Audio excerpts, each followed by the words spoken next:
Hello friends, property लेन then .com channel पे मैं भूपेंद्र सिवाग आपका वेलकम करता हूँ। आज हम बात करेंगे द्वारका एक्सप्रेसवे के एक ऐसे प्रोजेक्ट की जिसमें अभी भी वैल्यू फॉर मनी है, जिसमें अभी भी बहुत सारा जूस बचा हुआ है। जी हाँ, आपने देखा होगा कि द्वारका एक्सप्रेसवे पे लगातार एक के बाद एक प्रोजेक्ट लॉन्च हो रहे हैं, पर जिस प्रोजेक्ट की मैं आज बात करूँगा, इस प्रोजेक्ट के सामने आज भी वो प्रोजेक्ट अभी तक फीके हैं। किस सेंस में मैं ये बात कह रहा हूँ मैं बताऊँगा आपको। मैं बात कर रहा हूँ एलान द प्रेसिडेंशियल की। जी हाँ, ये वो प्रोजेक्ट है जो द्वारका एक्सप्रेसवे का एक लैंडमार्क साबित होगा फ्यूचर में। अभी भी इस प्रोजेक्ट में वैल्यू फॉर मनी इसलिए है क्योंकि अगर आप देखेंगे जो नए लॉन्च हो रहे हैं और इसका प्राइस कंपेयर करेंगे तो आपको लगेगा वैल्यू फॉर मनी बहुत है इस प्रोजेक्ट में। अभी आप में से बहुत सारे लोगों को लग रहा होगा कि शायद इसका फेज़ 2 आने वाला है, मैं उसकी बात कर रहा हूँ। नहीं, फेज़ 2 जब आएगा जब उसकी बात करी जाएगी। अभी मैं फेज़ 1 की बात कर रहा हूँ। फिर आप लोगों को लग रहा होगा कि फेज़ 1 तो सारा सोल्ड आउट है। बिल्कुल ठीक बात है, सारा सोल्ड आउट है फेज़ 1, बट जो चीज़ें बिक चुकी हैं उनके बारे में भी बात करनी ज़रूरी है। ऐसा नहीं है कि सिर्फ ये नया लॉन्च हो रहा है, ये नया लॉन्च हो रहा है, ये ले लो, वहाँ तक इस चैनल की बात सीमित नहीं है। आपने क्या चीज़ ले ली है, वो चीज़ कितनी अच्छी है, कितनी ख़राब है, वो आपको क्या दे के जाएगी, क्या आपको उसका फ़ायदा होगा और क्या उससे नुकसान भी हो सकता है, सबके बारे में इस चैनल पे बात की जाएगी। इस प्रोजेक्ट की बहुत सारे लोगों को ज़्यादातर चीज़ें पता है, फिर भी मैं थोड़ा सा इसको बता देता हूँ। फिर आगे मैं बताऊँगा कि इस प्रोजेक्ट पर जाना क्यों आज भी एक फ़ायदे का सौदा है। जिन एंड यूज़र्स ने इस प्रोजेक्ट में एंट्री की हुई है, मेरी उनसे यही सलाह है कि आप इससे एग्ज़िट ना करें, किसी नए के चक्कर में ना पड़ें। आपने जो बाय किया हुआ है बहुत बढ़िया बाय किया हुआ है। जो इन्वेस्टर इसमें गए हुए हैं उनको अच्छा एप्रिसिएशन मिल चुका है, वो एग्ज़िट करना चाहें तो कर सकते हैं, या फिर अभी उनको रुकना है तो वो रुक सकते हैं। वो डिपेंड करता है उनके ऊपर, उनका फ़ंड फ्लो कैसा है, या वो किसी नए प्रोजेक्ट में जाना चाहते हैं, इसमें जो उनको फ्लिप करना है, दूसरे प्रोजेक्ट में जाना है तो वो जा सकते हैं।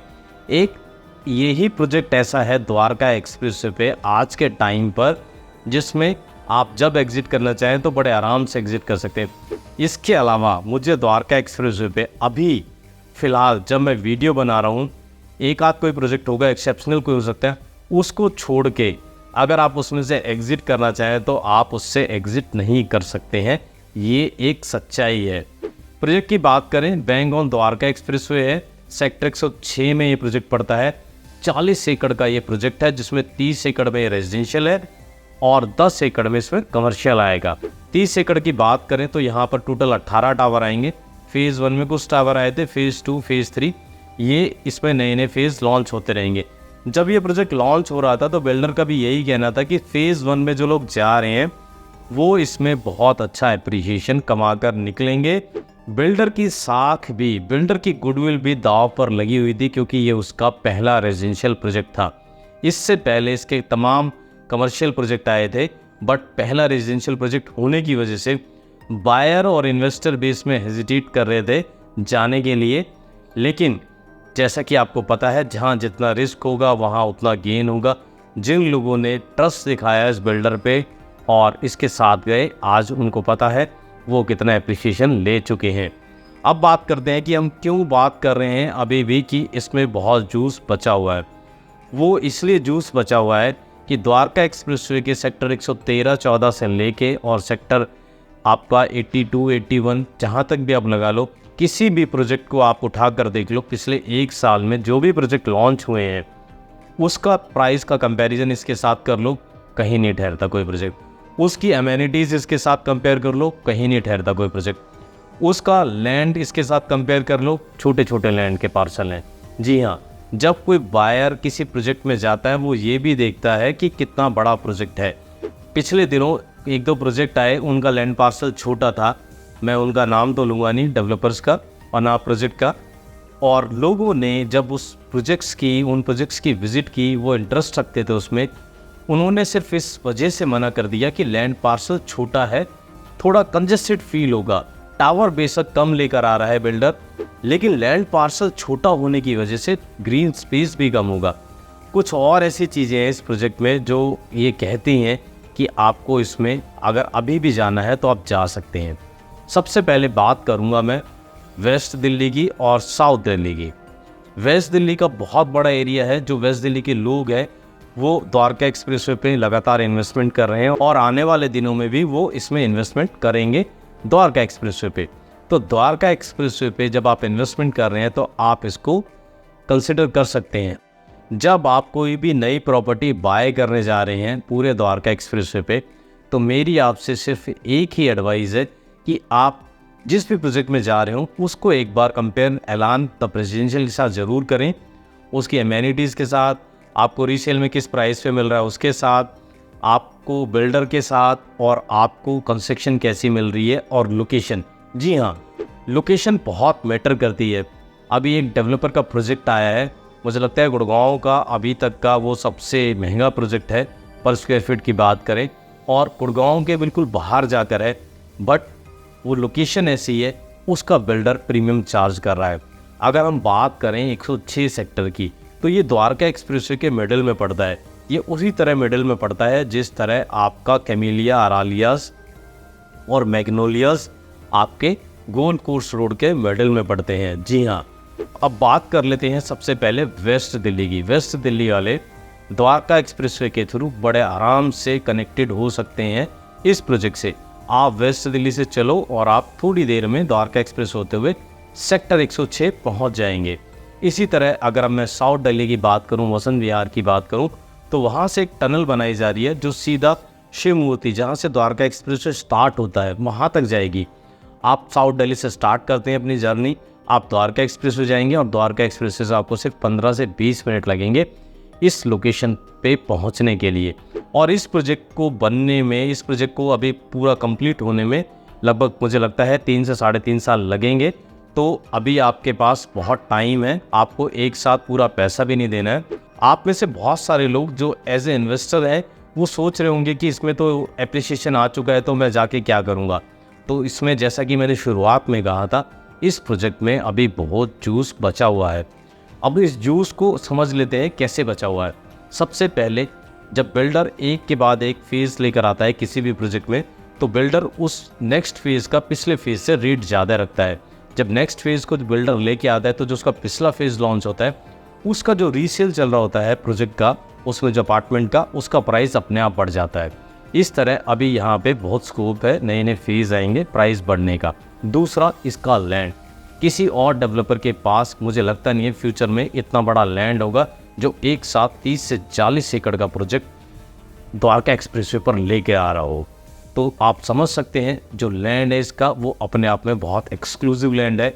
इस प्रोजेक्ट की जो एंट्री है वो करीब 60 मीटर रोड से है, और वो जो 60 मीटर रोड है वो सीधा सेक्टर 108 को जाके कनेक्ट करता है, जहाँ द्वारका एक्सप्रेसवे का एक और शानदार प्रोजेक्ट है। मैं बात कर रहा हूँ शोभा की। जी हाँ, इसके आसपास के प्रोजेक्ट्स की बात करें तो आपको यहाँ पे 106 में पारस का प्रोजेक्ट भी दिख जाएगा, आपको 106 में गोदरेज भी दिख जाएगा, इसके पास में आपको एटीज भी दिख जाएगा, और इसके आसपास आपको शोभा के विला भी दिख जाएंगे।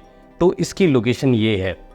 जैसा कि मैंने बताया, ये प्रोजेक्ट 30 एकड़ में होगा और 10 एकड़ में जो फ्रंट का एरिया होगा जो टूवर्ड्स द्वारका एक्सप्रेसवे की तरफ पड़ता है। और हाँ, बैंग ऑन द्वारका एक्सप्रेसवे है ये प्रोजेक्ट। जब आप द्वारका एक्सप्रेसवे से जाएंगे तो आपको बिल्कुल सामने ये प्रोजेक्ट दिखाई देगा। तो ऐलान की प्रोजेक्ट की खूबियों की बात कर लेते हैं। इस प्रोजेक्ट में आपको 3 BHK, 4 BHK, 5 BHK और पेंट हाउस देखने को मिलेंगे। गुड़गांव में बहुत ही कम ऐसे प्रोजेक्ट है जहां आपको 5 BHK के अपार्टमेंट देखने को मिले, और उसमें से एक प्रोजेक्ट ये है द ऐलान प्रेसिडेंशियल, जहां आपको 5 BHK की कॉन्फ़िगरेशन भी मिलती है। और अगर आप उससे बड़ा साइज चाहते हैं तो आपको पेंट हाउस भी मिल सकता है। अब बात कर लेते हैं कि इसमें जूस कैसे बचा हुआ है। अभी मैं बात कर रहा था इसकी लोकेशन की। इसके सामने कॉन्स्टेंट 109, जब हम 2024 में अप्रैल में ये वीडियो रिकॉर्ड कर रहे हैं तो उस वक्त द्वारका एक्सप्रेसवे का सबसे बड़ा, सबसे सक्सेसफुल कमर्शियल इसके सामने चल रहा है।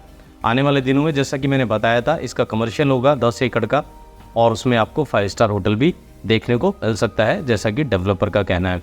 डेवलपर इससे पहले कमर्शियल इसका ला चुका है, उसका कमर्शियल पूरा सोल्ड आउट है।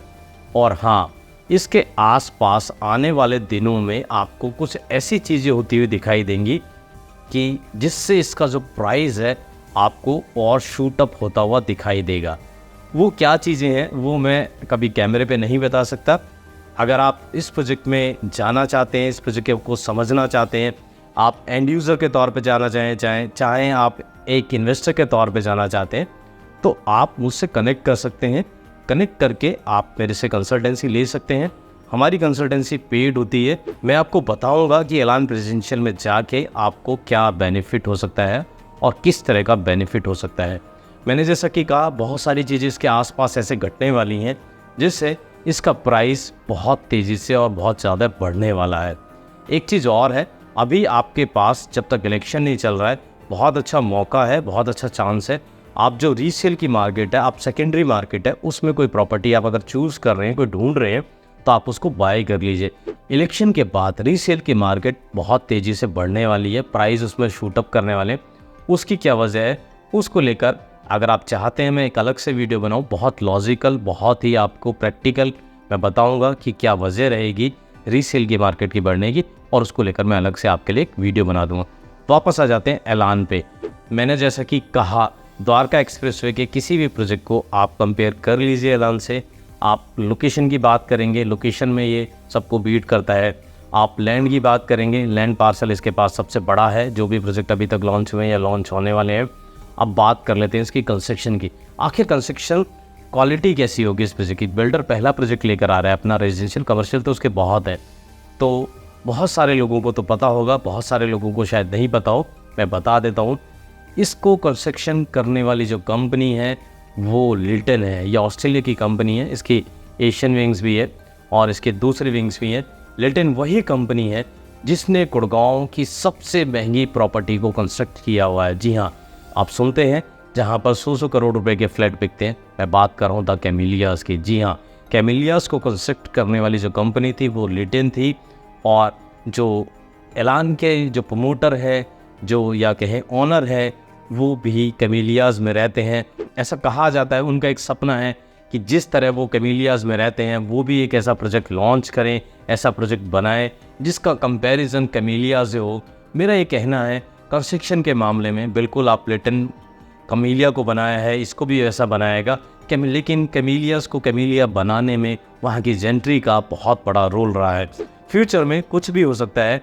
कैमिलिया की तरह की जेंट्री अगर एलान प्रेसिडेंशियल में गई तो द्वारका एक्सप्रेसवे का कैमिलिया द एलान प्रेसिडेंशियल बन सकता है। ये एक हाइपोथेटिकल बात कर रहा हूँ मैं कोई 100% इसके पीछे लॉजिक नहीं लगा रहा, बट मैं अपना एक पॉइंट ऑफ व्यू रख रहा हूँ। अब आपके मन में सवाल आ रहा होगा कि अगर मैं इन्वेस्टर हूँ, अगर मैं एंड यूज़र हूँ, तो मैं इसमें जाऊँ तो इसमें मेरे सामने कौन कौन से किस किस तरह के साइज़ होंगे। तो इसमें 3 BHK आपको 2400 से 2700 स्क्वायर फीट के बीच में मिल जाएगा। इसमें जो 2400 स्क्वायर फीट 3 BHK होगा वो विंग यूनिट होगी, 2700 स्क्वायर फीट इसमें नोज़ यूनिट होगी। इसमें जो नोज़ यूनिट है उसमें थोड़ा सा जो बालकनी है वो बड़ी है, और इसमें जो बालकनी की बात करें वो 8 फीट विड्थ है उनकी, 8 फीट चौड़ी बालकनी है, वो बिल्कुल डेक एरिया लगता है। 4 BHK की इसमें बात करें तो 3075 स्क्वायर फीट से लेके 3395 स्क्वायर फीट, 3400 स्क्वायर फीट के आसपास आपको इसमें 4 BHK मिलता है। इसमें अगर 5 BHK की बात करें तो 5 BHK आपको 4095 से लेके 4495, और पेंट हाउस इसमें और बड़े हैं। तो मैंने ये इसकी आपको साइज़ बता दी। अब बात कर लेते हैं एमेनिटीज़। तो एमेनिटीज़ के नाम पे जो भी लग्जरी है वो सब आपको इसमें देखने को मिलेगी। चाहे इसका एंट्रेंस हो, इसका एंट्रेंस आपको एक यूनिक बिल्कुल देखने को मिलेगा। मैं एक काम करता हूँ, इसका जो एंट्रेंस है उसकी इमेज आपके सामने लगा देता हूँ, आपको आइडिया हो जाएगा किस तरह का इसका एंट्रेंस होगा, इसका फसाड कैसा होगा। इसका फसाड भी अपने आप में बड़ा फ्यूचरिस्टिक होगा। जिस तरह आज से 10 साल पहले, 15 साल पहले बड़े लग्जरी प्रोजेक्ट आ रहे थे और उनके फसाड जब आए थे तो लोगों को लगता था कि इस तरह के फसाड है, लेकिन वो जो प्रोजेक्ट बनाए जा रहे थे वो अपने टाइम से 10 साल 15 साल आगे थे। तो इसी तरह इसका फसाड भी आपको 10 साल 15 साल आगे का दिखाई देगा। अब बात कर लेते हैं इसका क्लब हाउस। क्लब हाउस भी 1 लाख स्क्वायर फीट से बड़ा है, और इसका जो क्लब हाउस है बड़ी ओवल शेप का है और बड़ा ही यूनिक है, आप अपनी स्क्रीन पे देख सकते हैं। और क्लब हाउस के पास आपको कैफेटेरिया, बार, वो सारी चीज़ें देखने को मिलेंगी। इसके साथ साथ आपको इसमें सीनियर सिटीज़न गार्डन मिलेगा, आपको 4 इसमें पूल मिलेंगे, इसमें हीटेड पूल मिलेगा, इसमें आपको एम्पी थिएटर देखने को मिलेगा, इसमें आपको मिनी थिएटर देखने को मिलेगा, इसमें आप जिस भी लग्ज़री का नाम लेंगे वो लग्ज़री आपको इस प्रोजेक्ट में देखने को मिलेगी। अब मैं इस वीडियो में एनआरआईज़ को भी थोड़ा सा एड्रेस करना चाहता हूँ। बहुत सारे एनआरआईज़ हैं, मेरी अक्सर बहुत एनआरआईज़ से बात होती रहती है, कोई यूएसए में है, कोई जर्मनी में है, कोई यूके में है, कोई ऑस्ट्रेलिया में है। सब अपने वतन अगले 2 साल 4 साल 5 साल में लौटना चाहते हैं। इंडिया में उनको बहुत अपॉर्चुनिटीज़ दिख रही हैं, इंडिया में अपॉर्चुनिटीज़ हैं ही, और अपने देश में आके वो काम करना चाहते हैं। आप दुनिया देख चुके हो, आपको पता है लिविंग ऑफ स्टैंडर्ड क्या है, हाई क्वालिटी अपार्टमेंट्स किस तरह के होते हैं, किस तरह की एमिनिटीज़ होती हैं। तो आपके लिए ये द एलान रेजिडेंशियल एक अच्छा ऑप्शन है। अगर आप इसमें जाना चाहते हैं तो आप इसमें जा सकते हैं। मेरी आपके लिए एक रिकमेंडेशन है, आपको एक अच्छी प्रॉपर्टी ये मिल रही है, आप इसको कंसिडर कर सकते हैं। क्योंकि अगर आप 2 साल 3 साल 4 साल के बाद आना चाहते हैं तो जब तक ये प्रॉपर्टी तैयार भी हो जाएगी। तो स्पेशली एनआरआईज़ के लिए मैं इसको रेकमेंड करता हूँ। और साथ में साउथ दिल्ली, वेस्ट दिल्ली के बहुत सारे लोग हैं जो अंडर कंस्ट्रक्शन प्रॉपर्टी देखना चाहते हैं, क्योंकि न्यू लॉन्च में काफ़ी प्राइस एस्केलेटेड हो चुके हैं और साइजेस बहुत छोटे आ रहे हैं। In terms of land parcel की मैं बात कर रहा हूँ, मैं अपार्टमेंट के साइज़ की बात नहीं कर रहा, मैं बात कर रहा हूँ जो लैंड पार्सल हैं वो बहुत छोटे आ रहे हैं। बिल्डर को अब अपार्टमेंट के अंदर ही क्लब बनाना पड़ रहा है ग्रीन स्पेस दिखाने के लिए। तो बहुत सारी ऐसी चीज़ें हैं, क्योंकि लैंड पार्सल श्रिंक हो चुके हैं, बड़े लैंड पार्सल नहीं बचे। तो आप इस प्रोजेक्ट को कंसिडर कर सकते हैं। 60-70% आपको इसमें ओपन एरिया देखने को मिलेगा, 3 साइड ओपन आपको अपार्टमेंट देखने को मिलेंगे। बैंग ऑन द्वारका एक्सप्रेसवे ये प्रोजेक्ट है, एक तरफ आपको 60 मीटर रोड की एंट्री मिलेगी और पीछे आपको अपर द्वारका एक्सप्रेसवे भी इसके देखने को मिलेगा। कुल मिलाकर मैं इस प्रोजेक्ट और इस सेक्टर को थम्स अप देता हूँ, क्योंकि ये मुझे लगता है कि आपकी जितने भी जो भी रिक्वायरमेंट है उस पर खरा उतरता है। इसके अलावा अगर आप चाहते हैं कुछ और भी प्रोजेक्ट जो सोल्ड आउट हो चुके हैं उनके बारे में भी बात की जाए, उनके बारे में भी बताया जाए, तो उनके बारे में भी बात की जाएगी, बताया जाएगा। आप चाहते हैं कि कौन सा ऐसा प्रोजेक्ट है जिसकी वीडियो हम अगली बनाएं, आप उसको कमेंट में बता सकते हैं। उम्मीद करता हूँ वीडियो आपको अच्छी लगी होगी। वीडियो आपको अच्छी लगी तो वीडियो को आप लाइक कर दीजिए, चैनल पर पहली बार आए तो चैनल को सब्सक्राइब कर दीजिए। मैं फिर मिलूंगा आपको एक नए वीडियो में नए टॉपिक के साथ, तब तक के लिए थैंक यू दोस्तों।